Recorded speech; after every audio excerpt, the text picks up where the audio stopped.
irmãos, que grande graça Deus nos dá de celebrarmos e iniciarmos mais um ano a Santa Quaresma, este tempo de graça e de salvação, este tempo em que Deus está na porta, a esperar que volte o filho pródigo. Nós, cada um de nós, que muitas vezes se comporta como filho rebelde, como filho pródigo. O pecado nos torna filhos rebeldes. E o Pai está todos os dias à espera do retorno. No Antigo Testamento, a palavra que se usa para conversão é justamente essa palavra, retorno. No Novo Testamento, a palavra que se usa para conversão é a palavra metanoia, mudança de mentalidade. Retornar com uma nova mentalidade, com um pensamento que pensa na medida do possível, segundo os pensamentos de Deus. Retornar com a mentalidade transformada. Deus nos espera nesta Quaresma. Ele vai estar esperando todos os dias. Faça, irmãos e irmãs, façam uma boa Quaresma. Aproveitem a oportunidade. A igreja está lotada. Onde estarão estes irmãos e irmãs que aparecem de vez em quando, nestes tempos, e que depois desaparecem? Não desapareçam, não deixem Deus esperando você e não corra riscos de perder a graça de Deus e a salvação. A Quaresma é o tempo que Deus nos dá. E para viver bem a Quaresma, irmãos, nós não precisamos de mais nada do que destes 3 instrumentos antiquíssimos que a igreja herdou dos judeus: o jejum, a abstinência, não é? O jejum, a esmola, a prática da caridade e a oração. Na verdade, todo ano deveria ser Quaresma, como os monges cartuchos que vivem a Quaresma o ano inteiro. Mas Deus, na liturgia, nos dá 40 dias para vivermos intensamente a Quaresma. Pegue o calendário, coloque na tua porta e vá marcando cada dia da Quaresma. Vá marcando como uma oportunidade de salvação, de transformação, de conversão, de saída da vida medíocre e banal que talvez você esteja vivendo.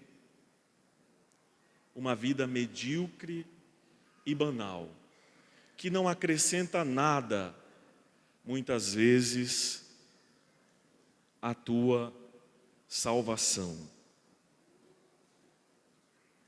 O convite de São Paulo ecoa nestes 40 dias: deixai-vos reconciliar com Deus.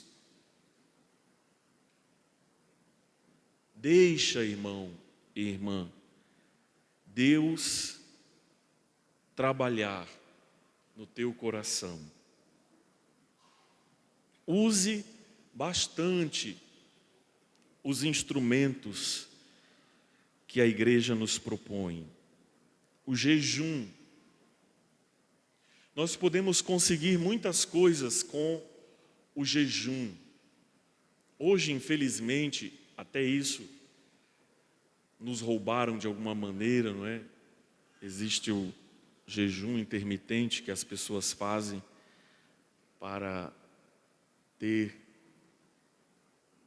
uma estética, um corpo saúde, talvez, não é? Mas pensemos no jejum, naquele jejum que muitos dos nossos pais, avós, bisavós, tataravós, nossos antepassados, homens de fé, católicos, raiz de um tempo,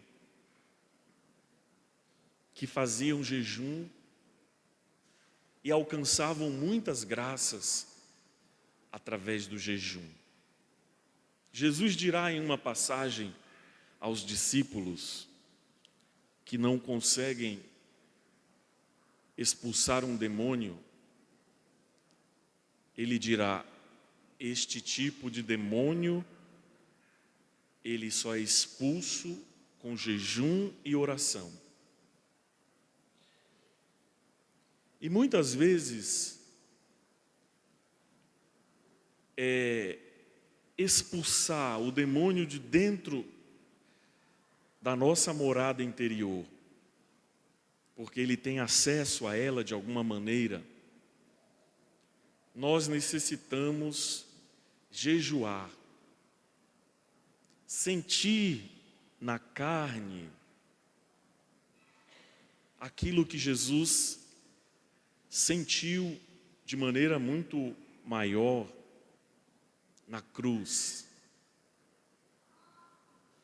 Jejuar é justamente querer estar unido a Jesus. Afinal de contas, a fome, ela dói. Uma pessoa faminta é uma pessoa adolorada no corpo. E o teu jejum, ele deve ser frutuoso de alguma maneira. Aquilo que você jejua, use para socorrer os mais pobres, os mais necessitados, para fazer caridade, a esmola, que é um exercício poderoso do tempo quaresmal e de toda a nossa vida cristã. Você muitas vezes não sabe por onde começar a alavancar na vida espiritual. Comece justamente por aí, jejuando, rezando e fazendo caridade. Caridade porque Cristo continua no irmão e na irmã que sofre, no necessitado, no pobre, no doente. O documento de Aparecida ampliava sob a guia, né, de Bento XVI, que era o Papa na época, ampliava o leque de necessitados. Este tempo da Quaresma é o tempo de praticar a caridade, de dar esmola, de dar atenção aos doentes, aos sofredores.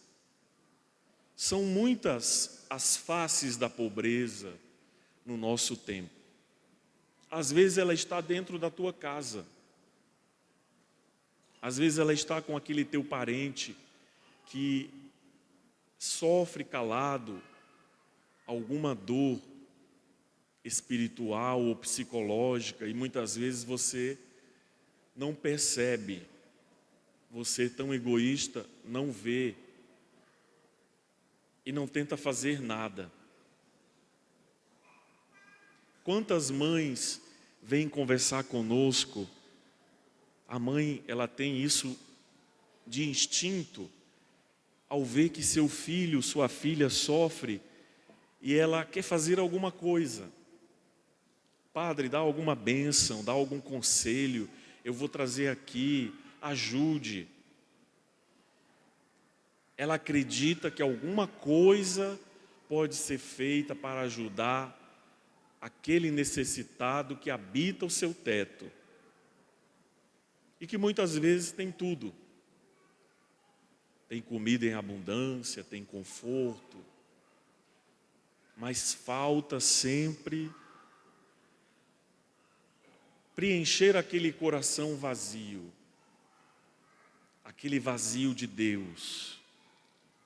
Portanto, irmãos, sejamos criativos em viver a caridade, em praticar a esmola.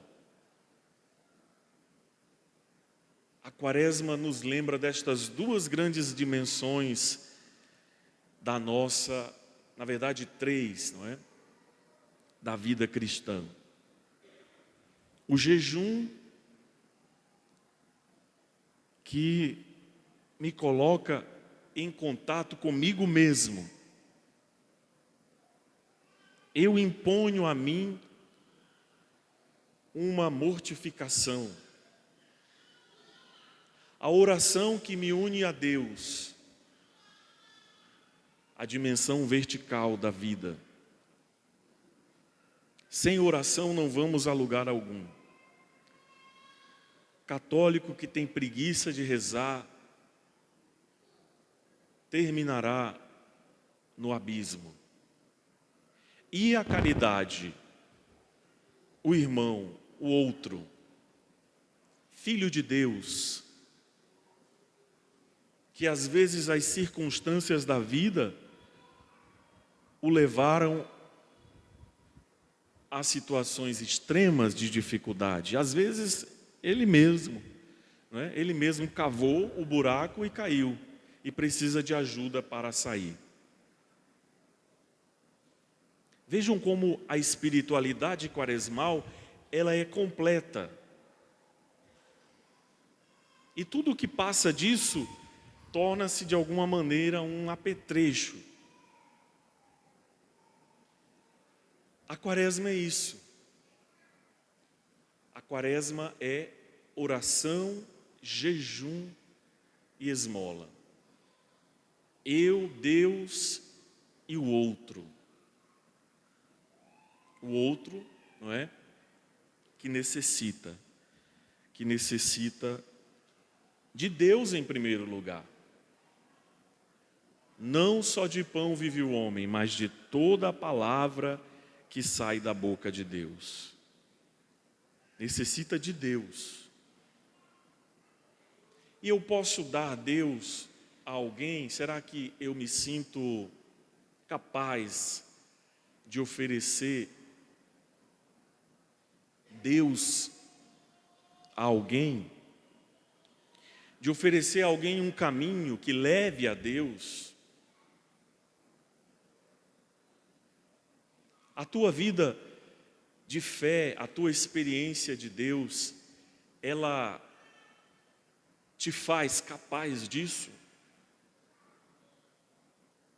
De conduzir pessoas a Deus? Você é um argumento, a tua vida, as tuas obras, elas são um argumento a favor de Deus? A Quaresma também nos questiona a respeito disso. Tem sempre esta dimensão, não é? É essa tensão do interior ao exterior. Jesus diz: Procure fazer as coisas com uma única certeza, que Deus está vendo. Afinal, você vai prestar contas a Deus. Mas o exterior se torna importante na medida em que ele se torna uma via de conversão. Quantas pessoas exercem um apostolado que são verdadeiros argumentos a favor de Deus? Olha, eu assisti aquele vídeo e eu mudei de vida. A gente escuta muito isso. Eu escutei a homilia daquele padre no YouTube, na internet, e eu mudei de vida. Hoje uma mulher dizia para mim, ela estava em crise matrimonial, né, estavam quase separando, ela e o marido, e ela, uma mulher de muita fé, ela começou a mandar vídeos, áudios, né, para o marido, assim sem esperança. E não é que aqueles vídeos, aquelas pregações, aquelas palavras encontraram morada no coração daquele homem e ele teve a luz. Ué, o que eu estou fazendo? A minha esposa, estou quase perdendo a minha esposa, fez o retorno do filho pródigo. Vou voltar para a minha casa. Eu tenho uma esposa e tenho filhos. Vejam que coisa maravilhosa. Quando alguém descobre que a sua vocação pode ajudar outras pessoas a encontrarem o caminho da paz verdadeira, que é a paz com Deus. É tão bom você estar em paz com Deus. Você sabe dos seus pecados, das suas fragilidades, das suas misérias, mas você está em paz com Deus. A quaresma, ela quer ser a oportunidade de pacificação da tua alma para com Deus. Estar em paz com Deus. Por isso, irmãos, vivamos intensamente este tempo. Não deixe se perder nenhum dia da quaresma sem você fazer algum exercício de piedade, sem você rezar, sem você visitar uma igreja, sem você comungar, sem você pegar uma Bíblia e ler, meditar a palavra de Deus, fazer leituras edificantes. Não deixe perder nenhum dia, não deixe que se perca nenhum dia, porque todos os dias da quaresma são dias de graça e dias de salvação. As comportas do céu estão abertas. A fonte está jorrando. Você vai deixar de beber desta água, que dentro da alma se torna uma fonte de água viva que jorra para a eternidade. Não perca o foco quaresmal. Às vezes eu escutei isso e achei a definição mais interessante de que muitas vezes nós procuramos desvios, procuramos distrações. Mas tem aqui já o caminho, a pedagogia da igreja é essa aqui, meu irmão. Não fique procurando distrações. Não fique procurando outras coisas se você tem uma liturgia rica. se você tem o lecionário, as leituras que são lidas durante a quaresma, riquíssimas, as leituras dos padres da igreja que são lidas durante a quaresma, riquíssimas. O que você quer mais? Aproveite para degustar, saborear e se molhar completamente neste manancial de graças que a liturgia nos proporciona neste tempo tão especial. É um tempo muito especial. É o tempo em que você olha para você e diz: Deus, Ele acredita em mim. Ele está me dando mais uma chance. Eu posso ser melhor, eu posso viver a santidade. Eu posso melhorar e combater os vícios que eu fui adquirindo ao longo da minha vida. Uma quaresma bem vivida, ela leva à conversão.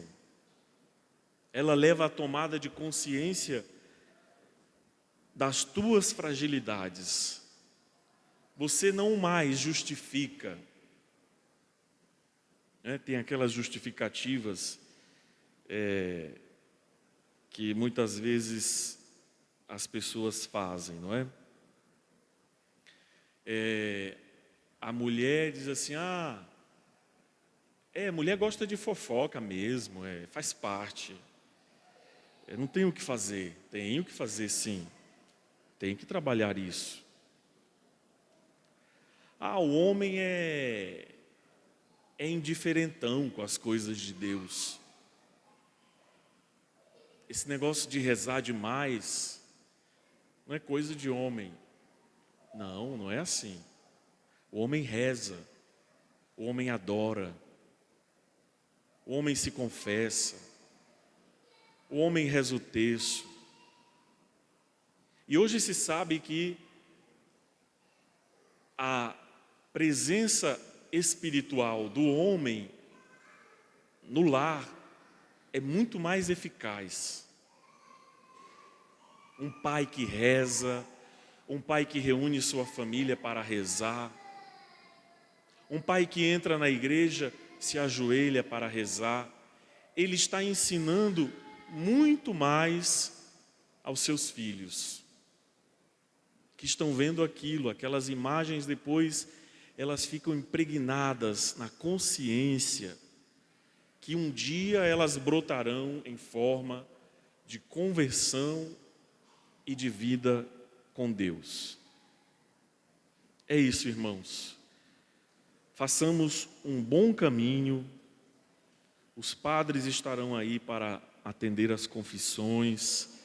Teremos vários exercícios de piedade, as missas penitenciais, as vias sacras, as adorações, todas estas práticas que sempre deram certo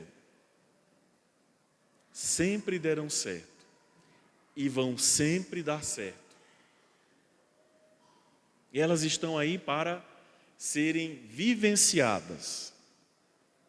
Como eu falava esses dias, muitas vezes a pessoa vem se confessar e você diz assim: olha, a tua penitência é faça um jejum. Faça um jejum absoluto. Viva um dia só a pão e água. E a pessoa olha assim com uma cara de onde foi que ele desenterrou isso? Porque é uma coisa tão velha, ainda se faz jejum, né? Ainda se faz jejum? Ainda se faz jejum.